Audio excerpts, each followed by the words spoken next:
Hello friends, welcome back to the YouTube channel dictation club. आज का dictation आनंद मासिक पत्रिका अंक 32 से लिया गया है, जो कि अलग अलग स्पीड में आपको मिल जाएगा। अगर आपको इसकी पीडीएफ अलग से चाहिए तो आप नीचे डिस्क्रिप्शन बॉक्स से टेलीग्राम चैनल ज्वाइन कर सकते हैं, जहां भविष्य में आने वाले डिक्टेशंस की लिंक डाल दी जाती है। साथ ही चैनल में आपको अन्य प्लेलिस्ट मिल जाएगी, जिसकी लिंक आपको डिस्क्रिप्शन बॉक्स में मिल जाएगी, जैसे रामधारी गुप्ता खंड 1, रामधारी गुप्ता खंड 2, न्यूज़पेपर डिक्टेशन, आनंद मासिक पत्रिका के विभिन्न अंक, जो कि अभी कुछ अंक कंप्लीट हो चुके हैं। इसके अलावा आउटलाइन के शॉर्ट्स भी मिल जाएंगे। तो ज़्यादा समय ना लेते हुए डिक्टेशन स्टार्ट करते हैं 5 सेकंड के बाद।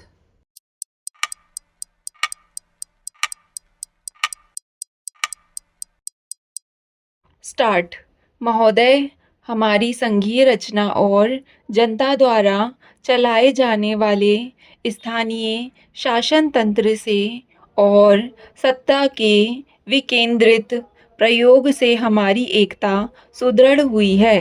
कभी कभी तनाव और असहमति होती है, किंतु हमारे विकास की वर्तमान अवस्था में और विशेष रूप से इस कारण ऐसा होना अनिवार्य है कि हमारे पास इतने कम साधन हैं कि प्रत्येक को संतुष्ट नहीं किया जा सकता। हमारे से छोटे देशों में भी अब क्षेत्रीय खींचातानी अनुभव की जा रही है। इन स्थितियों में हमने अपने राष्ट्रीय पुनर्निर्माण का कार्य अपने हाथ में लिया।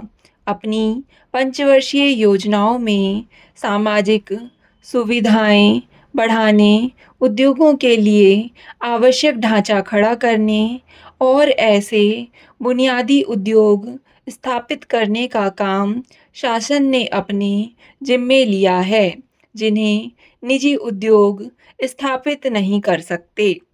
साथ ही निजी उद्योगों के लिए भी बड़ा क्षेत्र बचा है और स्वतंत्रता के बाद निजी उद्योगों के लिए बढ़ने की बहुत गुंजाइश है और वास्तव में इन्होंने इतनी अधिक उन्नति की है कि इन्हें पहचानना कठिन है। विकास से अंतत्वगत्वा सब वर्गों को सहायता मिलती है, फिर भी यह लगता है कि शुरू के चरणों में इसके कारण असमानताएं बढ़ी हैं। हमें इस तरह के असंतुलन ठीक करने के बारे में सदा सजग रहना चाहिए। साथ ही आर्थिक कारणों के साथ साथ सामाजिक कारणों पर भी ध्यान देना चाहिए। इस स्थिति के कारण कई बार हमारी गति मंद पड़ जाती है, किंतु युद्ध, प्राकृतिक आपत्तियों और अन्य कठिनाइयों के होते हुए भी हम आगे बढ़े हैं। हमने अपने लोकतंत्र को सुदृढ़ किया है। हमारे 7.5 करोड़ बच्चे स्कूलों में पढ़ रहे हैं और लगभग 20 लाख विद्यार्थी कॉलेजों में हैं। हमारे देश में 50 करोड़ परिवार खेती करते हैं। खेती ही हमारे लिए सबसे महत्वपूर्ण है। पिछले 55 वर्षों में खेती के विकास के लिए आवश्यक ढांचा स्थापित किया जा चुका है और 23 करोड़ एकड़ नई जमीन में सिंचाई होने लगी है। हमारे किसान नए ढंग से खेती करने लगे हैं और उन्हें खेती के लिए आवश्यक चीज़ें दी जाने लगी हैं। उनकी समस्याएं हल करने के लिए वैज्ञानिकों को सहायता ली गई है और आज हम अन्न की दृष्टि से और सुदृढ़ हो गए हैं।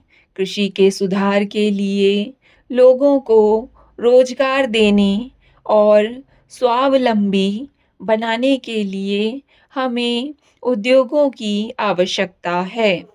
उद्योगों का हमने 3 गुना विकास किया है और कर रहे हैं। उपसभापति महोदय, परमाणु ऊर्जा विभाग ने एक रिपोर्ट प्रस्तुत की है जो असाधारण रूप से विस्तृत रिपोर्ट है।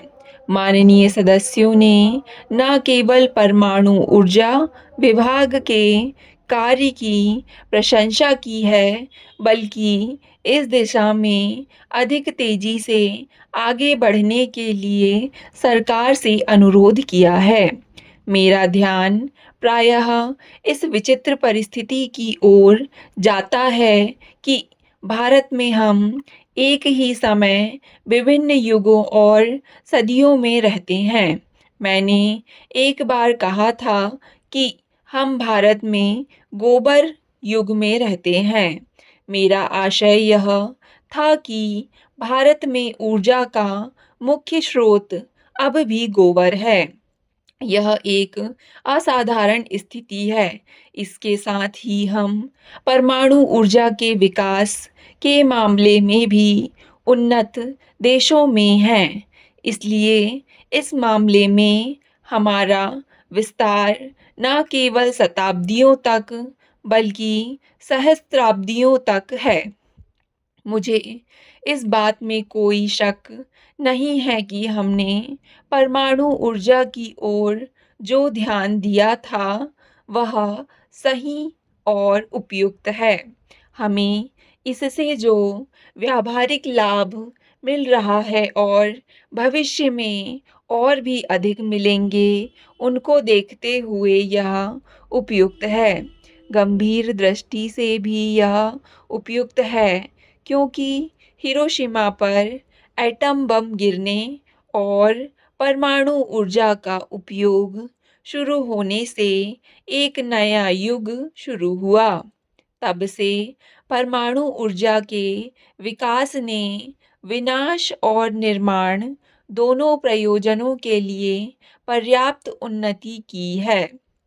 परमाणु ऊर्जा आधुनिक विश्व का वास्तविक प्रतीक है, जिसके रोमन देवता जानूस की तरह दो मुंह हैं, एक विनाश और संहार का और दूसरा निर्माण और उन्नति का।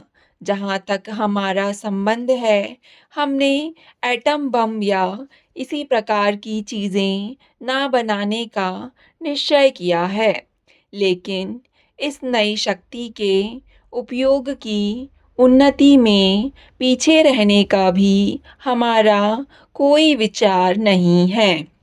यह सच है कि जिस देश ने परमाणु ऊर्जा का पूरी तरह विकास कर लिया है, वह अंततः इसे अच्छे या बुरे प्रयोजनों के लिए उपयोग कर सकता है।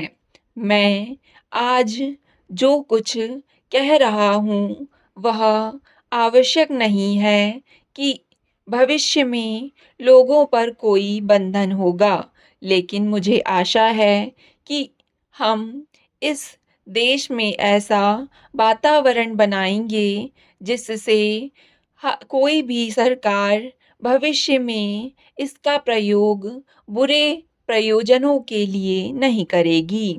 जिन माननीय सदस्यों ने इस संबंध में अपने विचार प्रकट किए, उन्होंने परमाणु ऊर्जा विभाग को उचित बधाई दी है। उपसभापति महोदय, परमाणु ऊर्जा विभाग ने योग्य वैज्ञानिकों को चुनने और उन्हें अपेक्षित प्रशिक्षण तथा अनुभव प्रदान करने का काम किया है और कर रहा है। इस प्रकार विभाग ने युवा वैज्ञानिकों का एक बहुत अच्छा दल तैयार किया है। मुझे याद आता है कि कुछ विख्यात विदेशी वैज्ञानिकों ने भी इस बात का उल्लेख किया है। जब वे ट्रॉम्बे जाते हैं तो परमाणु ऊर्जा विभाग में जिम्मेदार पदों पर कार्यरत नवयुवकों के बारे में अवश्य कहते हैं।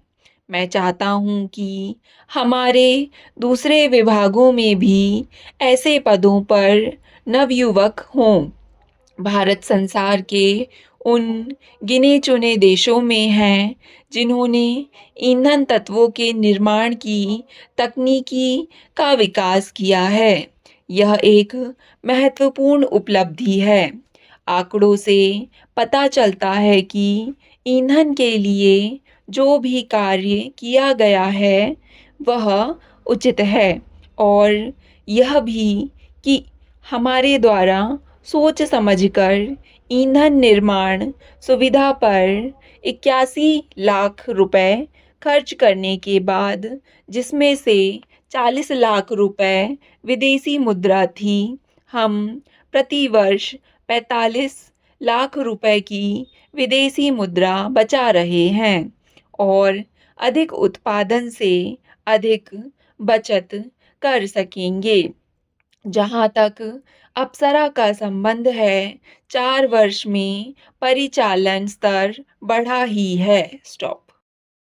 डिक्टेशन पसंद आए तो वीडियो को लाइक तथा चैनल को सब्सक्राइब ज़रूर करें। धन्यवाद।